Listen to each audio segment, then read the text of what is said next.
what was it, St. Stephen's Church was just beautiful. Kind of cool juxtaposition between the old and the new. I made what I called I Spy cards. And on our last trip, we decided unused cards could be carried over to future trips. Red stags. Honestly, we're gonna have a fight between Warren and Clayton and I this entire time. Losing her temper. So I ran the data from the last trip, and so we had 2 different statuses that we did, which was literary excursions and then testing your insurance. Originally, when I was planning this trip, it seemed to be kind of book themed. They kept sending me these reels about this really fancy library. And if they're excited about this, I already have it on the list. It's book themed. Let's go! Like that they are celebrating Christmas already. Today, Vienna hosts some 20 official Christmas markets. Randy and Beth even snagged the first of what I'm sure will be many collectible mugs. Most markets have their own unique mugs, so each market will have a different mug that you can enjoy your hot alcoholic beverage in. I feel like a pervert. Yes, a pervert. Check out the booty on that guy. Had dinner at Plachuta. I got the veal goulash and it was so good. I have at least like one day that I didn't book a single activity. So it's Saturday in Vienna, and this is the one day in our entire trip that I did not book a single activity. Objective for today is to just explore the sites and do some shopping. The girls did ask for some opportunity to do some shopping. So we kind of split up, walking down Graben Street.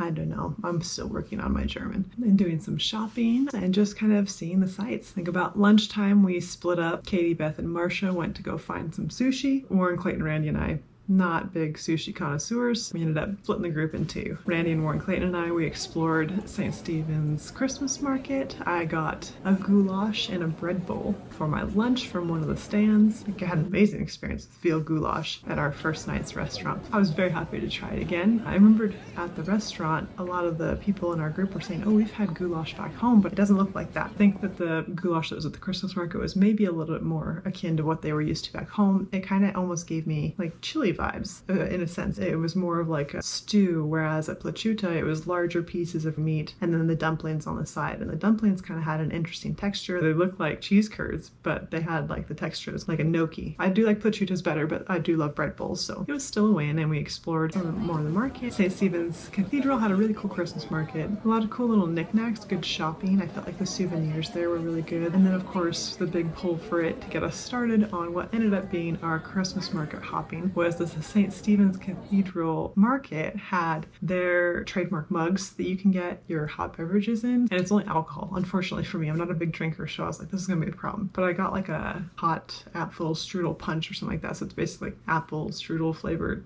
alcohol. Their collectible mugs are shaped like little boots, like little Santa boots. Absolutely adorable. We 100% started there. I got my little Santa boot.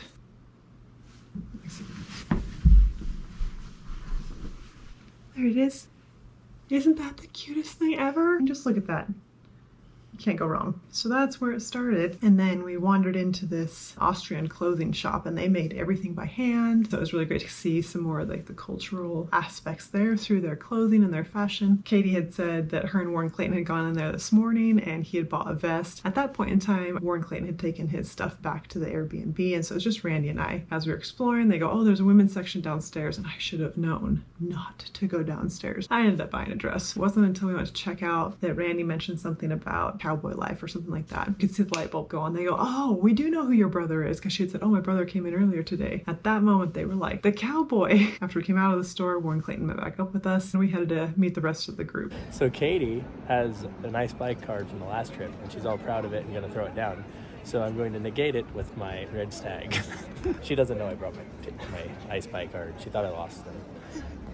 So after lunch, we actually met back up at Hofburg Palace, because inside Hofburg Palace is the Austrian National Library in the State Hall. You might have remembered earlier, I mentioned that a couple of people had been sending me reels of this really fancy library, those that knew where we were going for our first location, and this was it. This library is often paired with Beauty and the Beast music. It looks just like a library you might think that Belle walked into seen all these books. Absolutely beautiful. It's a Baroque design to the interior, beautiful paintings, just a wonderful aesthetic, and of course, a plethora of books. So yeah, that was pretty cool to get to see that. It was everything I hoped it would be. Absolutely beautiful, get to walk amongst all the old books. How can you go wrong? The State Hall is an elaborately decorated dome, originally built as part of the former court library in the 18th century. It encompasses 80 meters in length and 20 in height, with more than 200,000 volumes.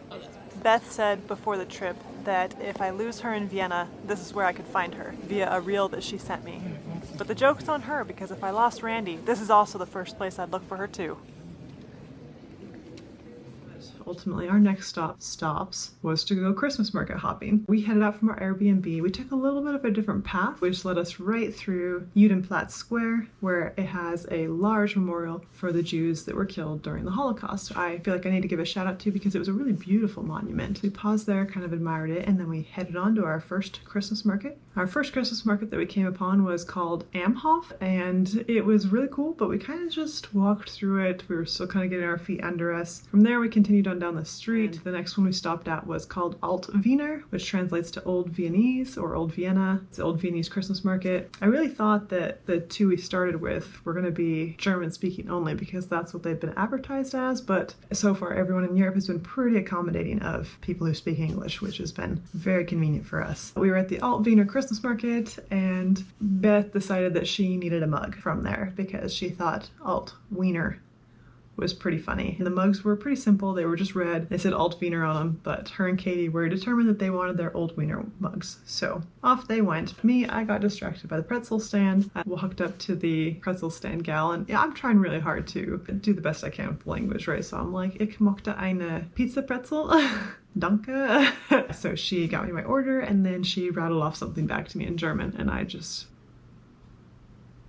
didn't know what she said. It turns out she was just asking if I wanted it warmed up. So Warren Clayton had a good laugh at me. But, you know, A for effort. I was trying my best. I made it halfway. I was halfway there, so that was pretty good. But the pretzel, it was so good. Of course, I love bread, so you really can't go wrong. And cheese. And bread and cheese together is just A+.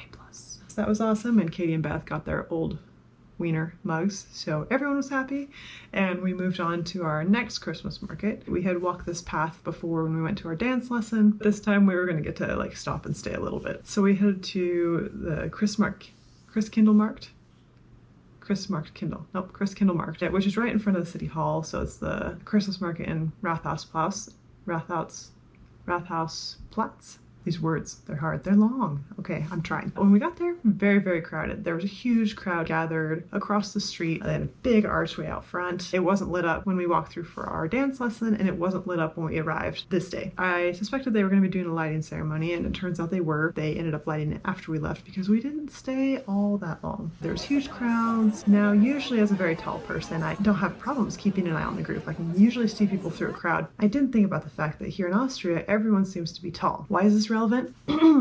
Well, we started pushing our way through the crowds, a lot of crowds. I could see Beth's red hat ahead of me, and I knew that she and Katie and Marsha were together, and I could see Warren Clayton's hat behind me. So I kind of was in the middle of the group. We'd stretched out quite a bit. And when I finally got through the section of crowd that we were pushing our way through and caught back up, it was just Katie and Beth. And I was like, where's Marsha? And they were like, I don't know. I thought she was like behind us, and now she's not. Randy and Warren Clayton caught back up to us, and we still hadn't found Marsha. So we kind of stayed for a while in one spot thinking, oh, maybe she'll come get us. And somebody jokingly was like, well, she did mention getting a balloon so that we could find her. There was a balloon seller right next to us. But after a few minutes, we realized, no, she was not buying herself a big floaty balloon that would help us find her. Somebody had texted her, and they were like, where are you at? And she was like, oh, well, I ended up sitting down because we dressed for the opera. She was wearing heels, and with the heels with the cobblestones, I think she was just getting a little bit tired. So she decided to sit down. So I thought, okay, well, she's just sitting, probably be okay. And we continued on. Halfway through the Christmas market, we got into heavy congestion. They were doing some sort of ceremony along with the lighting. They had brought in a Viennese or Austrian Olympic medal winner from the Summer Olympics, which pretty much brought the crowd to a standstill. We got a text from Marsha that was like, where are you guys at? Someone just tried to kidnap me.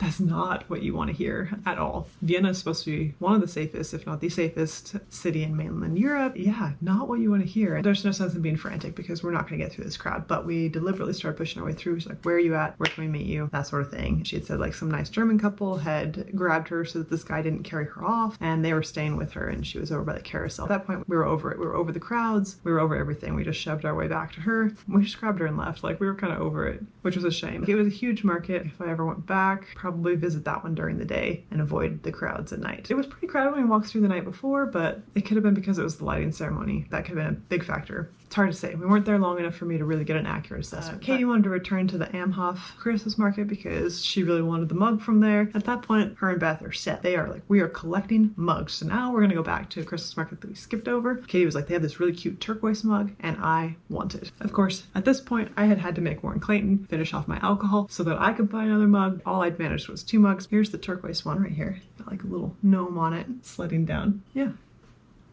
Anyway. Pretty cute. They're not very big, and I still couldn't drink them all. I got kind of an orange punch one with this one. So we Christmas market hop, drank a lot of Glühwein. Look at all those mugs. Beth and Katie had a great time. They had a really good time. Yeah, Beth was a champ. You can tell she's from Wisconsin, but it was a good time. So anyway, after we Christmas market hopped, we headed back to our Airbnb for a little bit of downtime. Katie and I ended up going out for a walk. She was hungry, so we walked back down Graven Street. I think she was in search of like a Starbucks or something she could just grab a sandwich from. But it was actually really lovely because it was night, and so the lights were up. They have all their Christmas lights up, which is the ambiance that I had hoped for when I had to book a trip in fall in Europe, was that we would get to see these iconic European cities lit up for Christmas with their beautiful lights. That's exactly what we were able to see. A couple of us had planned to go to opera. They called it an opera when they sold us the tickets. I would say more opera-esque performance. There's a little bit of opera, a little bit of ballet, and then a little bit of symphony orchestra. So it's kind of like a medley. They said it was a rehearsal for their New Year's show. It's almost like you're taking all the most popular hits and putting it into one. Honestly, that's not a bad way to experience Vienna's music culture. Get a little bit of a taste of everything. All of us except for Beth and Katie had planned to go. The 4 of us that were going, we set out for the opera. The name Vienna is practically synonymous with classical music, and it's little mystery as to why. With iconic composers such as Mozart, Beethoven, Mahler, and Strauss calling Vienna home, it's only natural the influence these artists would have on Austrian culture. With the Vienna Philharmonic and the Vienna State Opera, Vienna reigns as the cultural capital of Austria. Allow me to interrupt my monologue to point out that one of my favorite things about this opera performance was the conductor/lead violinist's facial expressions during the show.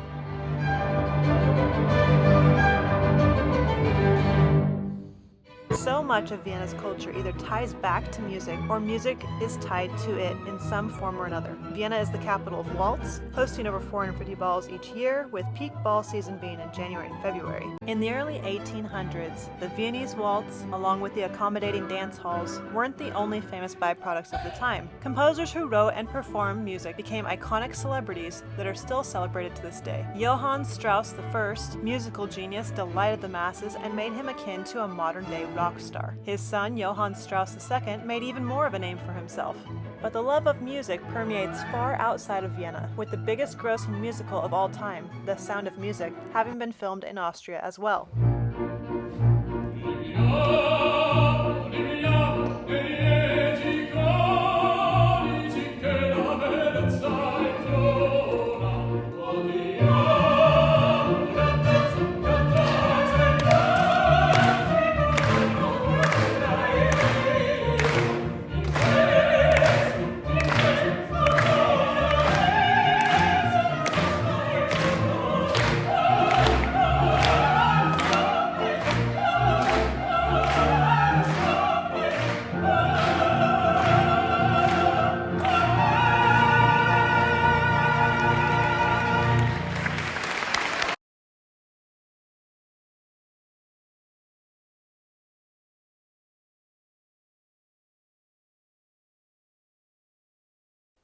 Today was also the day we decided to get in an argument with European washer dryers, and that is an argument that continued throughout the trip.